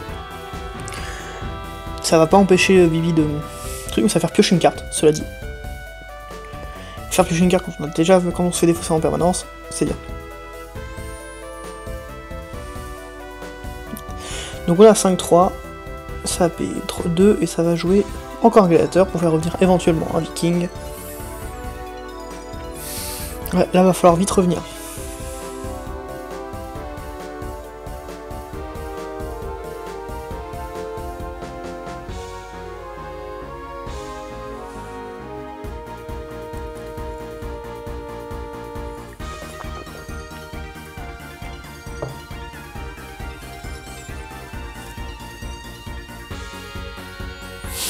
Alors.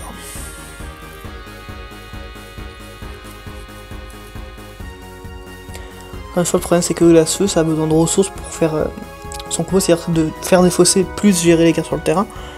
Mais il n'a pas eu accès à ses ressources tout dans la partie. Donc pour tenir, le jeu de l'agressif, mais c'est pas le but du deck, quoi. Et en face, ça gère complètement l'agression.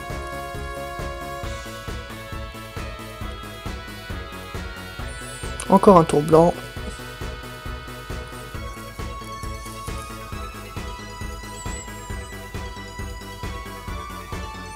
Les 3, on va jouer un temporel qui va du gelé. Le Vivi, ça attaque avec Seigneur et ça attaque avec Jidan. Voilà. Donc un match à sens unique malheureusement. Donc c'est la fin du match numéro 1, on va passer directement au match numéro 2. Alors, donc nous voici sur le match numéro 2 de cette finale du tournoi d'Axe Roche. Alors, vu comment s'est passé le premier match, on n'a pas pu vraiment voir un vrai match parce que malheureusement le Famfrit qui a tué dans l'os la stratégie en détruisant deux cartes sur le terrain dont un soutien. C'est un peu mis mal le glace-feu, en espérant qu'il puisse revenir. Hein. Parce qu'il y a clairement moyen. Hein. Le match-up il est pas perdu. Hein. Par contre là forcément on est un peu plus sous pression du côté glace-feu parce que on peut pas. C'est pareil, on sait qu'on si on perd la finale est perdue. Donc ça nous 7 heures, on va pouvoir récupérer un personnage FF6, on récupère Céleste, donc ça fait comme si c'était un soutien qui nous coûtait 2. Et on a essayé du feu pour la jouer. Donc ça nous permet de... Alors pour 4 on joue Terrain Leila Viking. Donc ça joue agressif cette fois-ci, de ce côté-là. On défausse un gladiateur pour jouer un autre gladiateur. Voilà. On a essayé de jouer l'agression du côté glaço.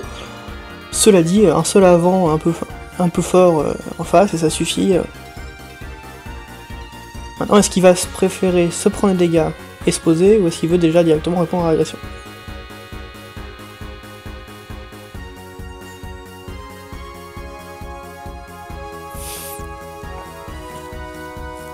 Alors.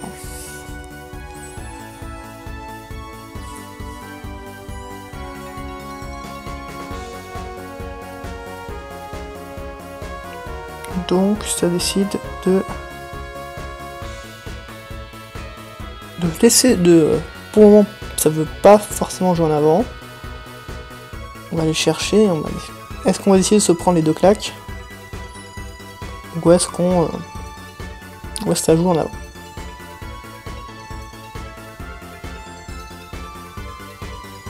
Je pense qu'il est parti sur les 2 claques.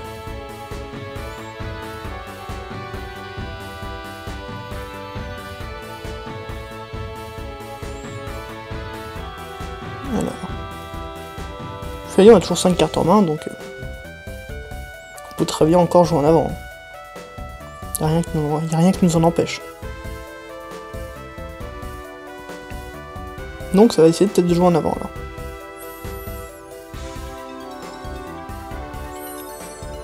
Qu'est-ce que ça pourrait jouer la Céleste qui a été récupérée. Ça on va pouvoir geler le gladiateur. Empêche l'attaque, ça aurait fait un tour mort, un T un peu mort pour l'adversaire. Enfin, un T2 mort. Ou un T2 ou alors qui va coûter très cher pour jouer des cartes, mais... ça peut jouer Céleste. Ça peut complètement jouer Céleste. Mais est-ce que ça veut jouer Céleste? Il faut Zac et l'Empereur. Céleste. Et on va geler le gladiateur. Voilà. Très bien. Alors... Comment ça va répondre du côté glaço? Parce que là, Céleste, pour la gérer là maintenant, c'est compliqué.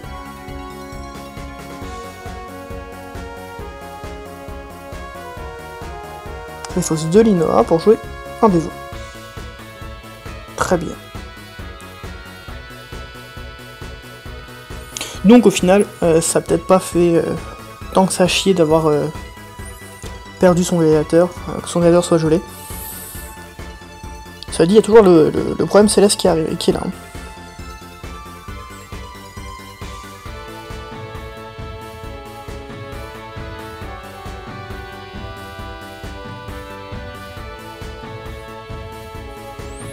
Alors, est-ce qu'il faut se débarrasser des Leila Viking? en jouant du feu. Ou est-ce qu'on veut continuer à jouer de peut-être de la défausse en jouant Locke? Apparemment pas. On va retrouver les soutiens, on n'attaque pas pour pas se prendre les 2 claques derrière. On fait un tour tranquille. Pour 6, ça joue Veritas. Donc Veritas et Ténèbres. Ça, il faut sarcasme de Branet, donc c'est pas très grave. Et on gère, et hop, on met quand même les deux claques. Ça va attaquer avec Viking. On perd un Locke. Et on perd un autre et on perd un Veritas. Là, c'est 2 cartes qui tombent dans la break zone, dans la damage zone, qu'on n'aurait pas voulu. On aurait préféré les avoir en main, très clairement. Quoique Veritas, contre Layla Viking, Veritas en face, il y a 0 bonne cible. Parce que si il peut défausser son Viking, piocher une carte, il peut défausser Layla, ça le dérange pas. Et s'il perd son Veritas, bah l'autre va perdre soit un soutien, soit un Veritas, soit son avant. Donc,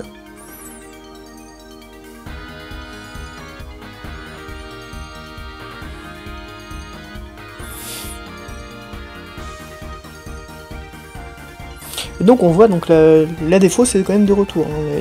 Les 2 decks qui jouent défausse. Donc très clairement c'est une solution contre la méta, contre le mono. Hein. Bah si on peut pas gérer son terrain, bon, on empêche qu'il ait un terrain. Et au final ça marche contre pas mal d'archétypes.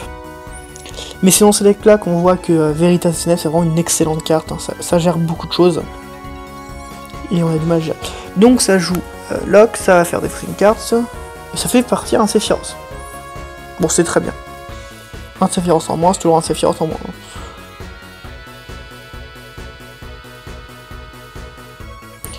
Alors, est-ce que ça va craquer son niveau pour faire l'Inoa pour rejouer le Veritas? Donc déjà, ça va attaquer avec Veritas, forcément. Il n'y a pas encore de... Ça fait dévo, voilà. Veritas. On fait revenir Veritas et on détruit Locke. L'Inoa c'est vraiment une carte, le combo Devo Linoa c'est vraiment un combo ultra violent. Hein. Vous avez vu on a mis 3 dégâts et on a mis un avant. Oh là là là là. Alors qu'est-ce que ça du gel? Kujav a peut-être un peu sauvé la mise. Next burst tombe au bon moment, ça va du geler Linoa. Ok. Mais là on est déjà à 5 dégâts, hein. Il y en a 8-0. Il y a beaucoup d'avance sur le terrain, et en glace-feu, je sais pas si on est capable de gérer autant d'avance sur le terrain. Peut-être pouvoir en gérer un ou 2, pas plus.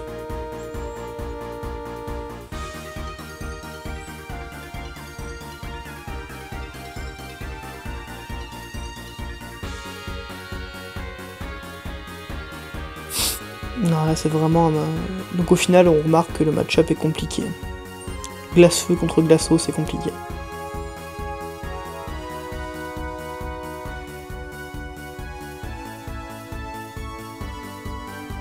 Parce que là, on remarque que le T1 qu'il a fait avec la Viking, le glace-eau, son combo est toujours là. Hein. C'est-à-dire qu'on n'a pas réussi à le gérer.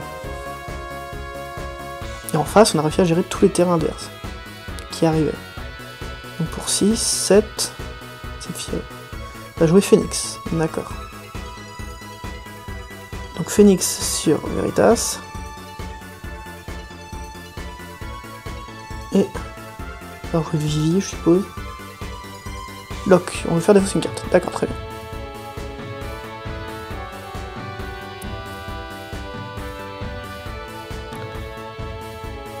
Donc là, on va faire défausser une carte. Apparemment non. Locke fait défausser une carte pourtant.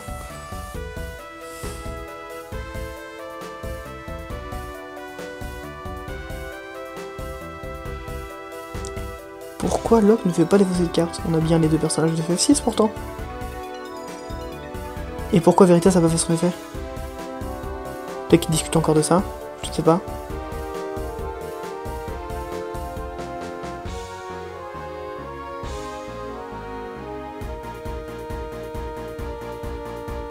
C'est bizarre.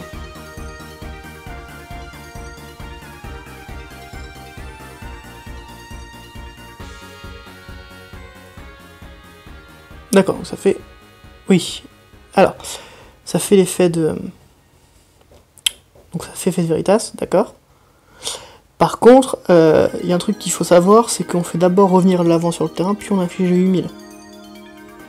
Donc c'est à dire que là, même si on défaussait un 7h ou un truc, on aurait quand même le temps de faire un lock. Hein.